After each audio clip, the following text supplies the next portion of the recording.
have you join us yet again on another breathtaking episode of Enterprise Friday, reaching you from Enterprise Television from the economic capital of Nigeria, Lagos. My name is Henry Igwebuike. We kick off today with our newspapers, and right after that will be our main conversation also. Please do well to be part of what we do. Have a say in what we say. You can always find us or reach us when you visit us at enterprisetvnews.com. You may equally like, comment, and follow us on all our social media platforms at Enterprise TV7. We're very so honored to have joining us via Zoom from Lagos State, Nigeria, Emeka Madunagu, journalist, public affairs analyst. Thank you so very much, Emeka, for being here. Yeah, thank you very much. Good morning. Good morning to you, and good morning. Thank God it's Friday. Thank God it's Friday. Good morning, Nigeria. So let's kickstart today, starting off from the Daily Trust newspaper. The big story, which of course has made the front headline on every single newspaper in Nigeria, and that's on the coalition. Members move to exit old parties, and that's what we have from the Daily Trust newspaper. And on the very top strip, we have INEC receives 12 additional applications for party registration, and also ex-Super Eagles goalkeeper Peter Rufai dies at 61. And below that particular big story, we have Remi Tinubu returns to Plateau State, donating 1 billion to victims of attack. Emeka, let's go to a talking point, if you may. 2,000 hectares of land in Abuja. My children have rights to own lands. That's coming from Nyesom Wike. Emeka, I do not know how best to define nepotism, because this is a textbook example of what it means to be nepotistic. Don't you think so? Yeah, well, let's start. Let's begin from the basics. Thank you. Of course, the Nigerian Constitution grants the right to own property as a basic constitutional right.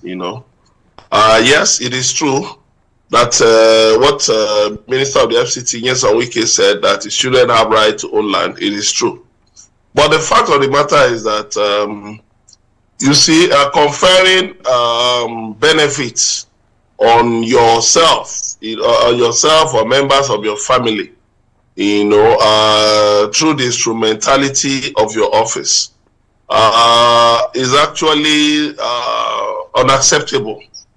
I mean, we have a code of conduct for public officers, and it is stated clearly there that you cannot use your office to influence benefits for members of your family, or for friends or cronies. That is called the conflict of interest. It is as clear as ABC. So yes, while it is true he shouldn't have a right to own land, but to what extent has he breached the code of conduct for public officers? To what extent? Because when you get into public office, actually the code of conduct bureau will send you forms to declare, to declare what you, your spouse, and your children own, if they own any interest in, here and there. And so it is their duty to advise you. That is why you see that when people get into certain public offices, they resign from places where they hold interest, beneficial interests, direct or beneficial interests, and so that there won't be a conflict of interest. Now, after initially denying that there was nothing like that, he's now turning around to accept. And then, look at the situation of University of Abuja. Exactly. Wike unilaterally cut down the land size of University of Abuja from 11,000 hectares to 4,000 hectares. Why do you do that to an academic institution? And you say your children have a right to own land. You see, let me tell you something. There is something Nigerian politicians must realize. If all of us decide to, push the limits of what we think are our rights, or our powers, or our privileges, It's going to lead us to anarchy. We are going to find ourselves, in an uncomfortable situation. It is not because we don't know what we can do with our powers, but because, we are constrained by common sense. We are constrained by morality. We are constrained by the law, and we should stick within the law. How do you explain such a thing? I think Nyesom Wike needs to, really needs to come to terms with himself. The things he does, the things he says, he's actually really embarrassing this Tinubu administration. And it's sad. It is sad because, a lot of these things are not just necessary. They are not helpful. If, let's say, yes, his children bought land by virtue of, having the economic means to do so, you have to declare it. Did you declare it? Did you update your code of conduct bureau forms? Have you updated your forms since then? Have you informed? I don't understand the way Nigerian politicians reason some of these things. If previous governments were involved in all these things, look at somebody like Alhaji Shehu Shagari. He had wives now, he had children. If he was allocating Abuja land to his children, would there be any land remaining in the FCT today? Let's look at it. Or is it former President Muhammadu Buhari? Or name it. These things are so difficult to understand. I don't understand what motivates some of these actions. Thank you. Yeah, but Emeka, why is it difficult for some of these politicians to not learn from past experiences, especially from other people? Remember the issue on Emefiele's 730 houses that he 753. Yes, the duplexes that he had going on, which had been, of course, taken away from him. Don't you see similar situation happening to Nyesom Wike? Because it's a pattern that definitely is condoned now with this administration because he is a stakeholder. But who knows, the next king that might come might not recognize who he is, and same might be mated up on him. Don't you think so? Your proposition speaks for itself. The question has swallowed the answer. It's so clear. It's only God who can decree something, and he cannot change it. But even God himself, decrees things, and God changes things. Yes. God's word, though, is basic. It cannot change. But God can change things about human existence. Now, no human being has that power. You understand? No human being possesses that power to, do things and say they are, immutable. No. Even laws are changed. Constitutions are changed. Treaties are changed. Sometimes they're even abrogated. Now we're talking about making a new constitution, producing a new constitution for Nigeria. Now, how does Nyesom Wike think, that this will stand? It will not. It will not, because he took land from other people on the, on the excuse that they didn't pay ground rent. And then, this is not the first time. There was the case of, the people whom he took the land that belonged to their late father. Yeah. And he made excuses. And there were allegations that land was reallocated to his cronies. Now his children. Come on. Why can't people look away from certain things? Apostle Paul said in the Holy Bible, he said that all things are lawful, but not all things are expedient. He said all things are lawful, but I will not be brought under the power of any. It is possible to look at something that, yes, is within my power to take it. But I said no. For reasons of public morality and decency. You say no. Yes, you can justify, yes, my children have right to own land. But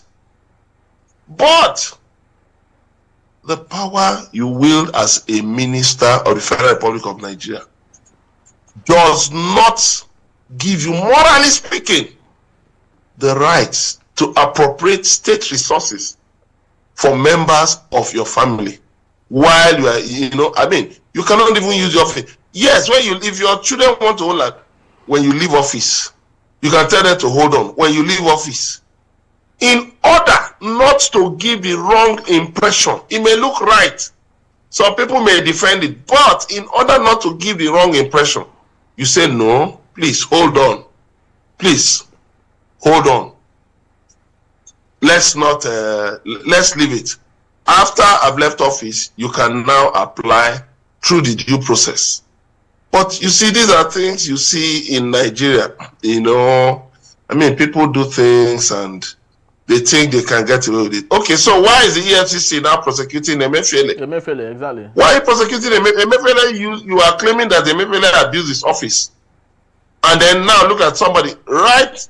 And Wike is not the only one engaged in this thing. Governors are, allegedly stealing lands, appropriating people's lands here and there. Do they think they will live forever?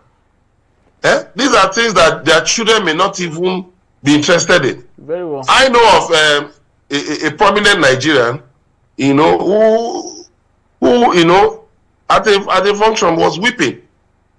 Why? He said all his children are abroad and they are not interested.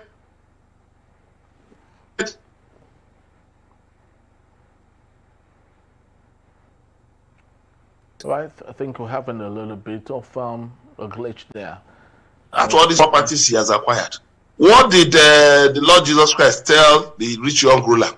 He said, go and sell all that you have and come and follow me. If people can realize the import of that statement, go and sell all you have and follow me, they'll understand that there is nothing in the ephemeral things of this world. They are just temporal. Now, wow. Very, very true. I just truly do hope that our leaders will know definitely that all of these things are not permanent. No one would go with them. We all came very empty, and most obviously we shall all leave empty. But let's see how that goes, though, and hope that the respective authorities will do something about that. But Emeka, I'd love you to speak to Remi Tinubu's return to Plateau State, donates 1 billion to victims of attack. As much as we would love to thank the First Lady and congratulate her gesture, but the burning question is, this 1 billion said donation is given to the state government. She never made a visit to the places where these attacks happened. Do not want to think that she had visited or met any of the victims there. So the question is, of what importance is a donation when it is not directed to the people in question? Well, it is her prerogative to decide whom she wants to give her money to. It's her money. It's her right to decide whether she wants to give it to the state government or to the people on behalf of the people, or to the people directly. But my concern is the fact that this is the same woman who recently said that her office is underfunded, and her office is not in the Constitution. There is no provision for the office of the First Lady in the Constitution. So, to the billions she has been donating, this is not the first time, donating billions and all of that. I hope sincerely that, that people are watching, that, the sources of such money can be accounted for in future. There was the same issue with the wife of President Goodluck Jonathan, Patient Jonathan, even though the money was returned to her. But people were asking, where did you get all this money? Oh, there were donations to this, to that, to this. Okay, we agree. But foundations in Nigeria are bound by rules set out by the Corporate Affairs Commission. And I hope, they are bearing that in mind, that it could constitute an abuse of the privilege of being associated with the President of the Federal Republic of Nigeria. If you remember the case of Andrew Yakubu, a former group managing director of NNPC, where some money was in dollars was seized from him, said to have been hidden in a property somewhere in the north, I think Kaduna State or Kaduna or something. And he said it was donations from friends. Yes, the money was eventually returned to him because, you see, the EFCC did not, I think was said not to have really, to have breached certain procedures in terms of, initiating the prosecution. That at the time the money was discovered, it was not in public office. He said it was a gift from friends, birthday gifts and all of that. But that, there are certain things that should have been, certain steps that should have been followed. And I think the laws need to be tightened on things like this. Because of that abuse of office. It's just like you hear tomorrow that Emeka Madnago has bought a Rolls Royce. Yes, people will call to congratulate me, but some people, right-thinking people, will ask, when did you become so wealthy to be able to afford a Rolls Royce? Yes, and they have a right to ask. Very true. But ours is a society where people throw wealth around, and people don't want to ask questions. When you ask questions, they say you are envious. They go and make your own money. It's not like that, too. We are not showing the world that we're a society that values, morals, and that, really rightly wants a decent society. We just want to be a part of the chopping, a part of the eating, but we don't ask questions about where that eating is coming from. And so, by donating 1 billion, it's okay, but to me, what is more important is for Mrs. Remi Tinubu to encourage her husband to deal with insecurity in Nigeria. It's not about throwing money about. That's one problem with this administration. Any problem that comes up, they just believe, just throw rice. I'm surprised it was not rice she gave them. Just take some trailers of rice there. It's not like that. It's not like that. There are issues of capacity building. There are issues of confidence building. There are issues of trauma, dealing with trauma of survivors. There are issues with making sure that security, peace return to that place, to those troubled areas, the troubled parts of Nigeria. And that people can return to their homes, return to their villages, return to their places of abode, their towns, and continue with their normal lives. And the fact that nobody has a right to take another person's life extrajudicially. Nobody has that right. So all of these things must be stressed because government exists for the safety and well-being of the people. It's in the Constitution. Very true, Emeka. So I think Mrs. Tinubu should avert her mind to that. She should be more interested in encouraging her husband to act like the commander-in-chief and bring insecurity, at least take it to the barest minimum. Even if you can eradicate it, take it to the barest minimum. That is what Nigerians desire. Thank you. Very great submission there. But let's get to the Guardian newspaper for today. Atiku flays Tinubu over Trump's snub of Nigeria. What are they talking about here? At what point did Donald J. Trump snub Nigeria? No, I understand that Trump invited some African leaders to a discussion, on commercial opportunities and snub Nigeria. Let me tell you, it may interest you to know that, look, people don't give a hoot about Nigeria anymore. I mean, have you seen any top US official visiting Nigeria? 2 years of the administration. Have you seen any? Was it not when President Obasanjo was here? Yes. He visited the US, and I think,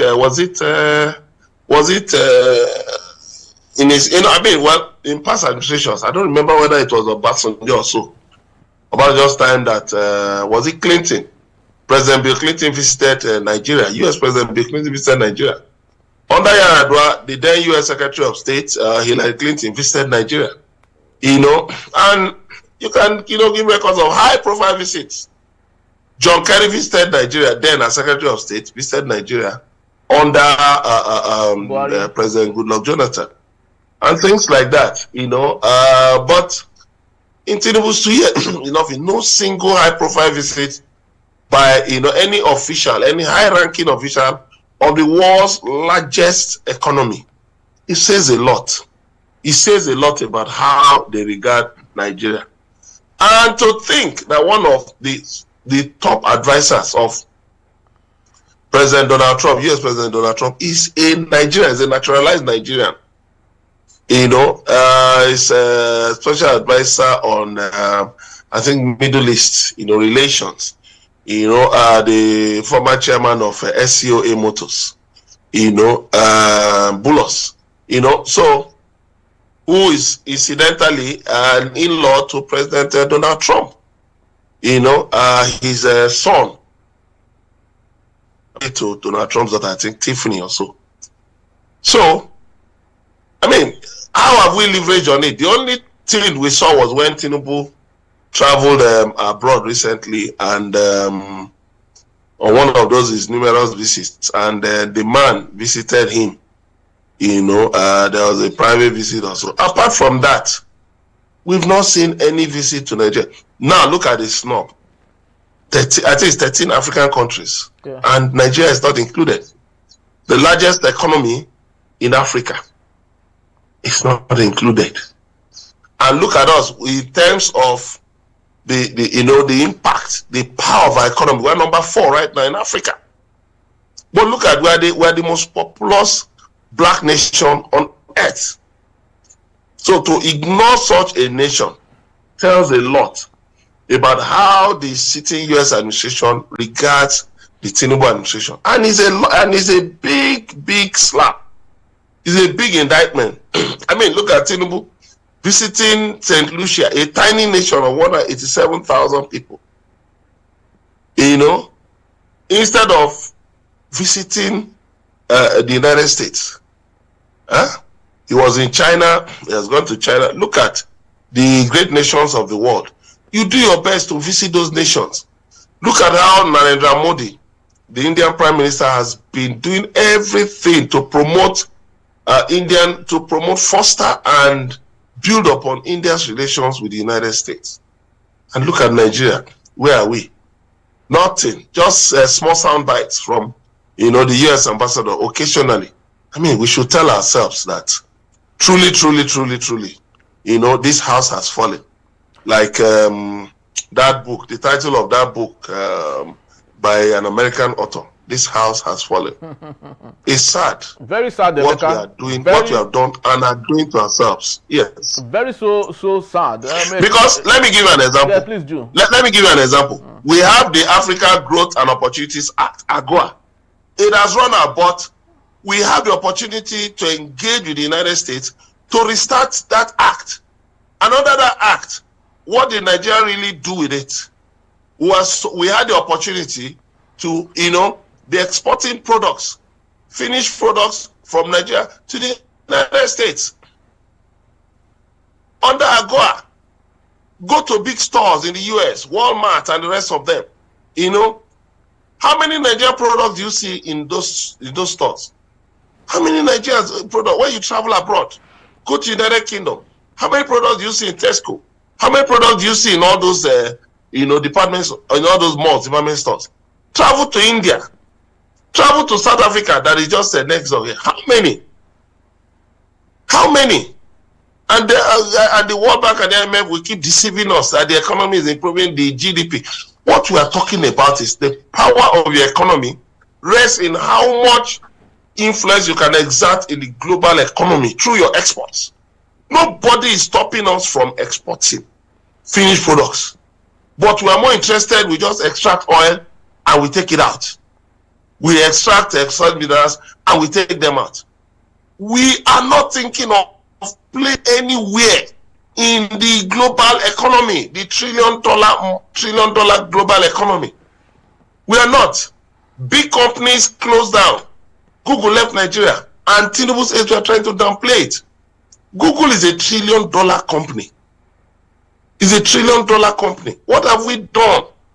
How how have we tried to play in the global economy? Nothing. It's sad. It's sad. It's sad. When you surround yourselves with ministers and aides who have no international address, nobody knows them. Why do you think Obasanjo took Okonjo-Iweala, Obeze Kwesili, and all those people? You know, why do you think he took brought some of those people? Jonathan brought Akinwumi Adesina, brought some of those people. Why do you think? Because these are people who have influence in the global circles. These are people who walk into a room full of heads of government, and you know they rise to welcome them because of the pedigree they build, because of the influence. They are forceful personalities. But who do you have here? Who do you have here? It's sad. It's very sad. We're just doing these things to ourselves. Very, very true, Emeka. You rightly said that those within the confines of the presidency do not have international address. And the question is, why would they even have international address when the president has seen no reason to 2 years plus appoint ambassadors to different countries around the world? It doesn't see the need for that. And when they snub or neglect us, it is as a result of some of this naivety, you know, that we see today with the political class, but most importantly with the governance structure of President Bola Ahmed Tinubu. Nigerians are still wondering what is happening, what is the trajectory, what is the vision and mission of this administration. 2 years plus. It's still very difficult to decipher that and know how that goes. Emeka, in 60 seconds, if we may, on a sad note, let's talk about ex-Super Eagles goalkeeper Peter Rufai, who died at the age of 61. Speak to us, please. Well, it's very sad, though. Very, very sad. I mean, it's shocking and it's sad. You know, Peter Rufai, the other time it was Stephen Keshi. You know, look at, you know, people we've been losing. These are national icons that we grew up to adore. And our children are growing up, you know, I mean, when I talked about it last night, my son was asking, was it not that, you know, man that appeared on so-and-so program? And I said, yes. You know, my wife was sad. You know, you can imagine sadness, you know, among Nigerians. Yeah? Dodo Mayana, the great Dodo Mayana, Peter Rufai, whenever he was in the goalpost, you know, whenever he was in goalpost, he had this, you know, signature signal, you know, he will give to his guys. He would just tell them, hey, you know, cool down. He would, you know, no. We lost a national treasure. May his soul rest in peace. Amen. You know, I mean, just go back to his videos. Go back to videos of Peter Rufai. When it was announced that Peter Rufai was in the goalpost, you know, we were confident that yes, you know,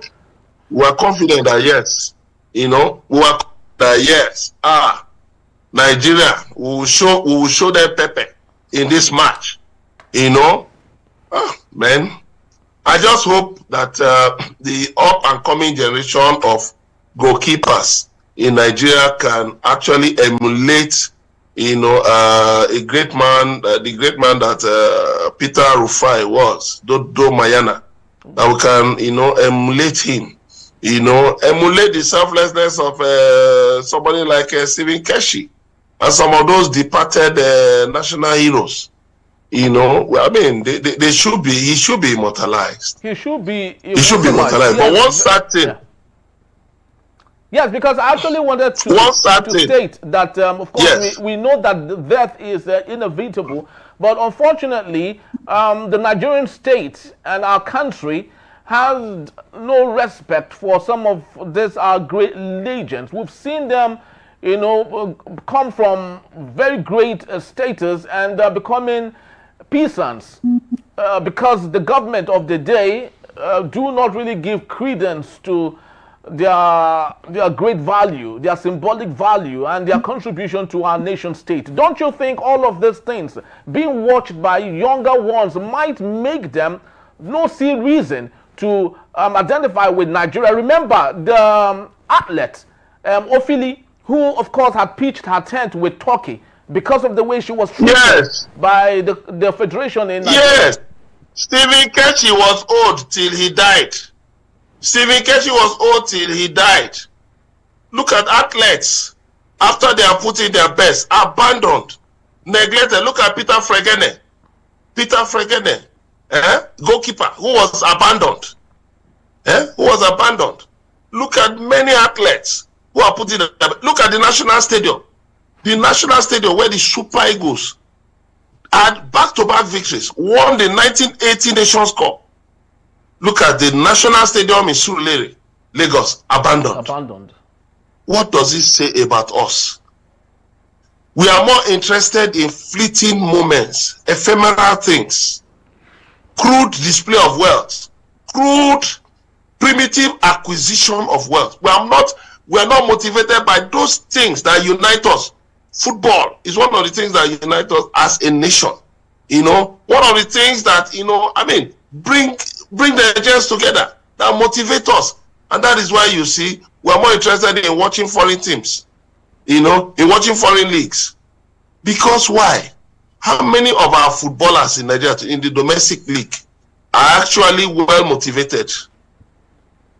They go for matches by road, and you've seen the accidents that have been recorded. Very well. How our footballers are being treated. Look at the Super Eagles. Look at the Super Eagles, the way they are being treated. Even you now put sports in the hands of people who cannot make a difference. People who cannot make a difference. You've even turned sports to a tribal affair. Loaded the place with Tinubu's kinsmen. What sort of nonsense? Other nonsense is that? It's rubbish. Sports is one area where we keep producing talents, prodigious talents that can actually do the nation good. Let me tell you one thing quickly. The FIFA Club World Cup, somebody was telling me that, look at the fact that a team, I think there are 4 African teams in that, not from Nigeria. The fact that a team is participating in that FIFA Club World Cup guarantees a lot of money for that country. That FIFA is now, trying to make these global tournaments more interesting. So, so that if your team makes it to the Club World Cup, it's automatic that you will get good money. If Nigeria gets that money, where will it go to? It will disappear into the pockets of public officials. I think we need to redress our attitude. It is painful. It is sad. But once again, may the soul of the great Dodo Mayana, Peter Rufai, and other athletes who have brought so much glory to Nigeria, may their souls rest in peace. Amen. Honestly, we lost a national icon. We lost a national icon in Peter Rufai. Honestly, it's sad. It's sad. Very true. Thank you. And of course, we, as an institution, equally, pray that his soul will find a peace, and equally condole with his family, and hope that they would find a place in their heart to, of course, go with what is happening right now. It's a very sad moment for the family, very, very true, and equally for Nigerians. Well, we would have to leave it at this point for this particular segment, and when we return, Tinubu allies dismiss ADC as a desperate coalition. That in a bit is still Enterprise Friday. Please don't go anywhere.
for joining us. And if you're still with us, it's still Enterprise Friday, reaching you from Enterprise Television. Let's head straight to our conversation for today.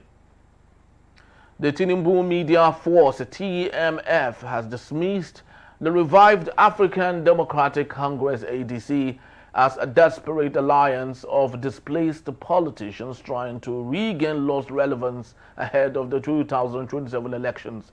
TMF National Coordinator Gbenga Abiola criticized the coalition made up of aggrieved APC elements and opposition figures, like he did say, and said that they are lacking vision, unity, and genuine intent to serve Nigerians. According to him, the group is driven by frustration and personal ambition rather than national interest or coherent policies. Abiola accused former power brokers from both the PDP and Buhari-era APC of uniting under the ADC banner simply to reclaim influence after being sidelined by President Tinubu's reform-driven administration. He claimed their past control of government patronage was disrupted by Tinubu's refusal to maintain outdated political structure. The group also alleged that the name ADC is a strategic ploy to confuse voters due to its similarity to APC.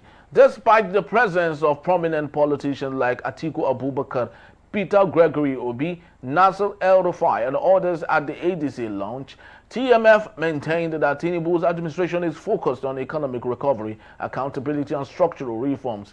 Abiola urged Nigerians to reject recycled chaos and backed in Tinubu's vision for long-term progress, stressing that the country needs builders of the future, not looters of past influence. We still have Emeka Madunago. Thank you so very much, Emeka, for being here. I truly do appreciate you. Thank you very much.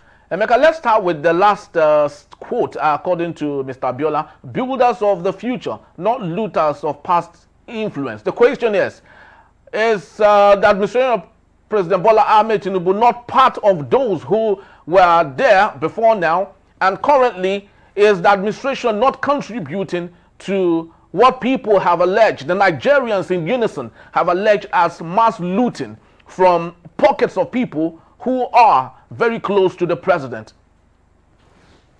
Okay, thank you very much. I think, yes, the TMF, in fairness to them, honestly, they actually painted a very nice picture of all that Tinubu has been part of, which is labeling others. That Tinubu's, so that means there was a time, politicians were benefiting from government policies. But Bola Tinubu was not in this country. He was living in the moon, right? Your reform, has actually denied politicians of benefits. But your son belongs to a company that you gave a 15 trillion naira contract to build a road, Lagos-Calabar Highway, 700 kilometers, that's of no economic value, and that is the kind of reform you're doing, right? A road project that was built, it has been carried out without accountability, nothing. But your son is a director in the company. I clap for them. They said that that ADC to confuse APC. I see. Thank God that they didn't realize that they were being clownish comedians, foolish jesters in making such, whoever wrote that. I even suspect they may have even just got it from an AI, use an AI tool to put that thing together. And yes, because if you look at all they were writing, you just wonder how young, how old are these people? What is their sense of propriety? What do they even think they are? Just writing other nonsense. They say they are desperate politicians. So in 2013, when Tinubu and co came together in a 5-party coalition to form the APC in April 2013, what were they? Were they not desperate? The northern governors, I think 5 or 7 of them that met with President Bill Clinton, in the run-up to the 2015 elections to get then President Goodluck Jonathan out. They are in this coalition. And Tinubu benefited from from their efforts at rousing international attention, to what they described as the failings of Jonathan administration. So what were they? They've said other things that are just, a pack of rubbish. And one of them, of course, is one of Nigeria's most popular catchphrase, Emilokon, isn't that desperation too on the part of President Bola Ahmed Tinubu? No. Tinubu is a saint. No, they are painting him as a saint. No. He's the know-all, right? They can't even distinguish between Tinubu and the APC. Saying that ADC has been there before APC. So honestly, if we were to look at it, APC was actually the desperate one.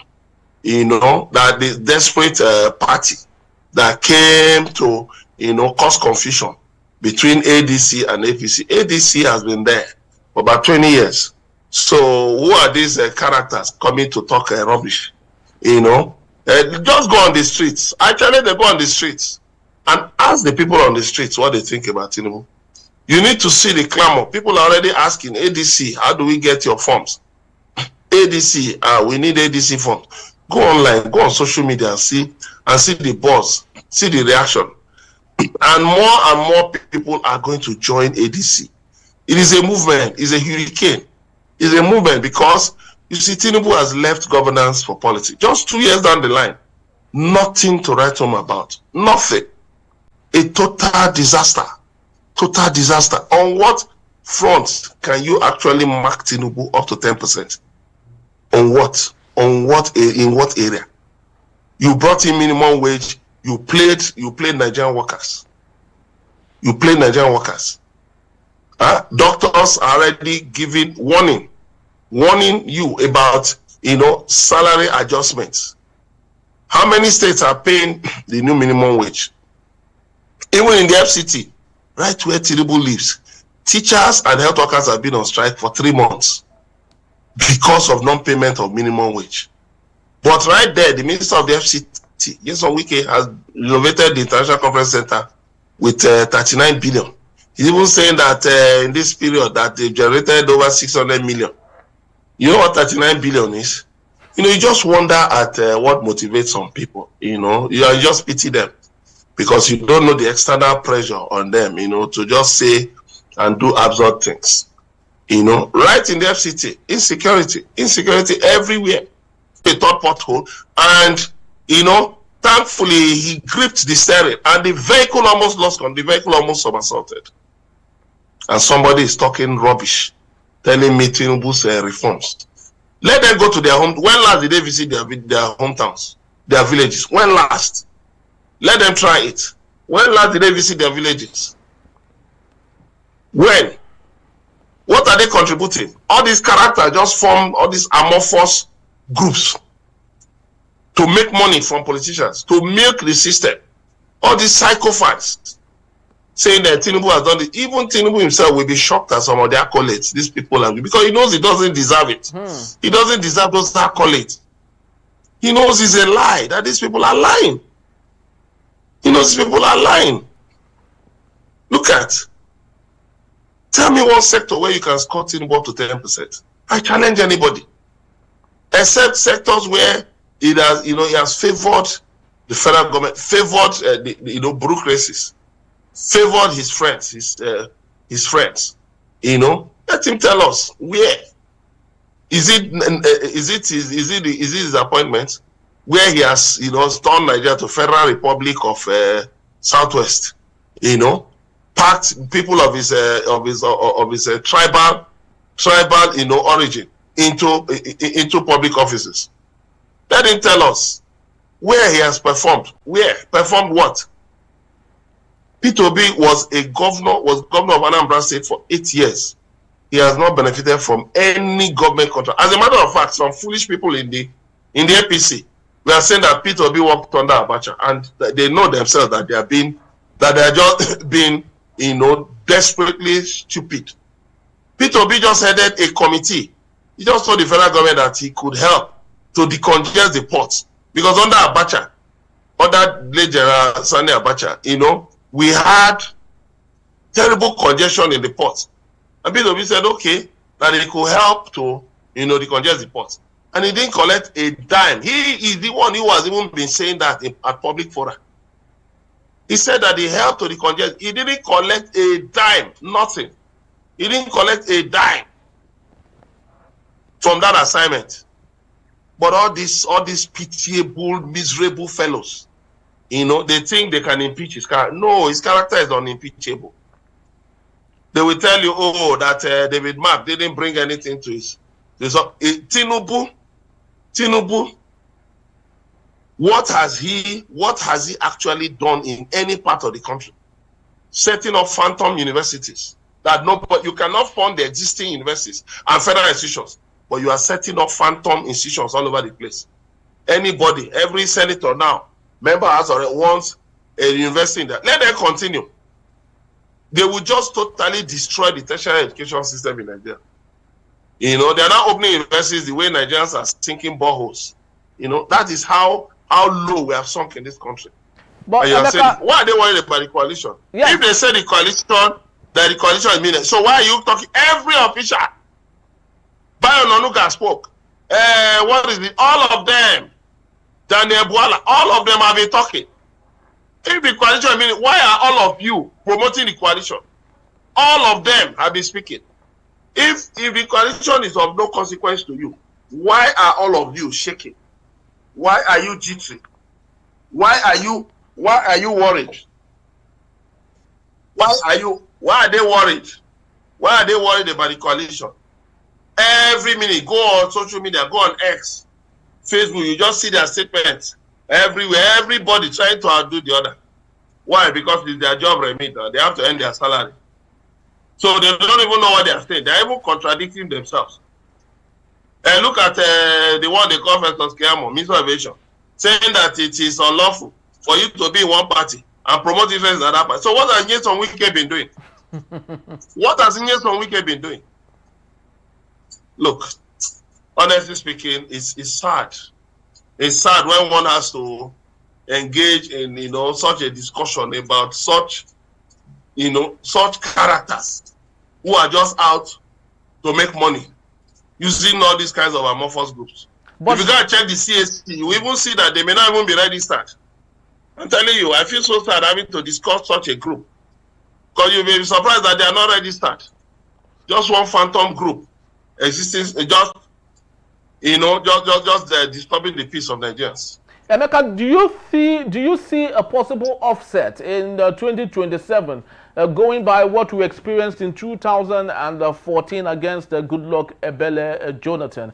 Because to Nigerians, the chicken is coming home to roost right now. Bola Ahmed Tinubu was he was a big stakeholder in the movement that ousted Ebele Jonathan. Do you see everything coming around against him this time around, 2027, with the build-up to the opposition? No, well, anything is possible. I really hope sincerely that he doesn't get a second term. I really hope so.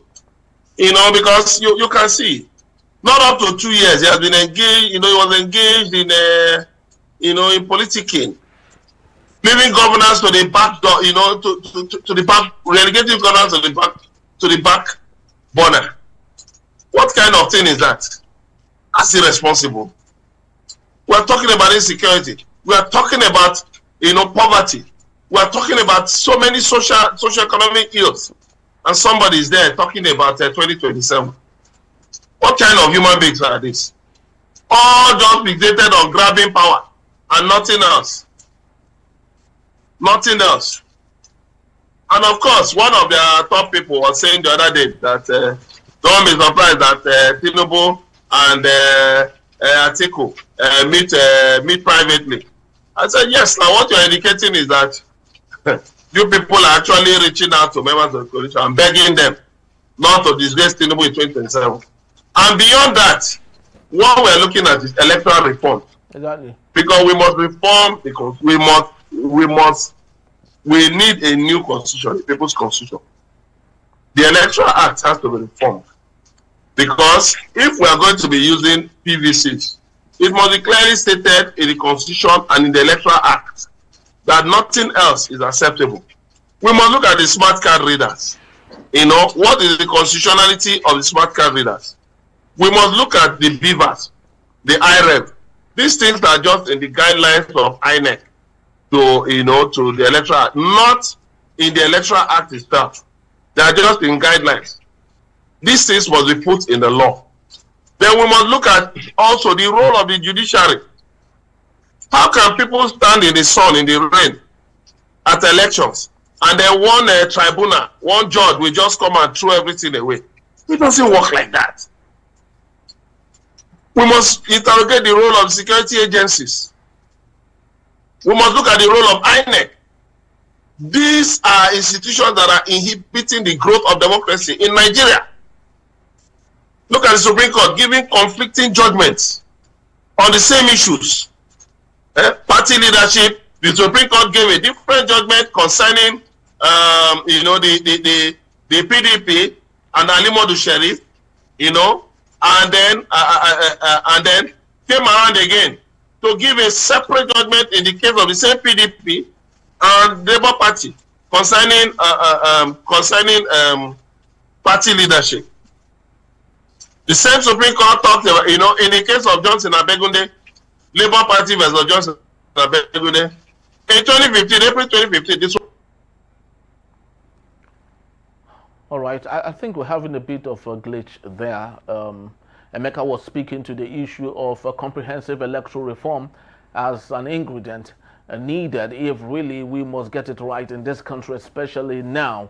Right now we have a very popular opposition, the ADC, which Nigerians are very so excited about with what we see and our observation. But the truth remains, do we still have Uhuru? Do we still have a tall wall to climb in this particular direction that we are headed towards? The people from the APC, the media people with the APC, of course, have stated the fact that the ADC are a bunch of, according to them allegedly, politicians who are trying to recycle themselves, that of course do not mean well for the country. But how true is that, and how much of that can Nigerians take going forward in order to ensure that we really see a great Nigeria? I used to believe that it would be a very great opportunity for the president to have done awesomely well. But what we experience today is really far from the truth. But of course, that is what we have to talk about today with Emeka Madunago. It's still Enterprise Friday. Ladies and gentlemen, I'll be right back. Please don't go anywhere.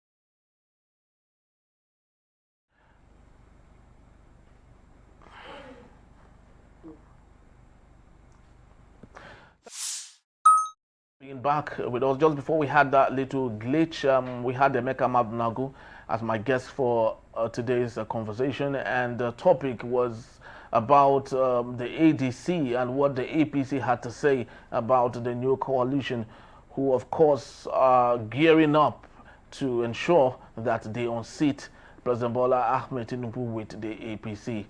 What can we say as media people? Our duty is to see through the different sides of the divide and get to know what Nigerians have to say, and of course be at the very front to ensure that anything that is being said by Nigerians would be communicated better to every single one of us. The most important thing for us as a people, as a great nation, the most important thing for us as a people is have great leaders who would, of course, champion the cause of Nigeria to the promised land, which we all expect to see. That's about the time we have for today. We'd love to say thank you to you. Please do well to visit us if you may. You can always find us at enterprisetvnews.com. You may equally like, comment, and follow us on all our social media platforms at Enterprise TV7. I am Henry Igwebuike. Thank you for watching. We'll see you soon. Bye-bye.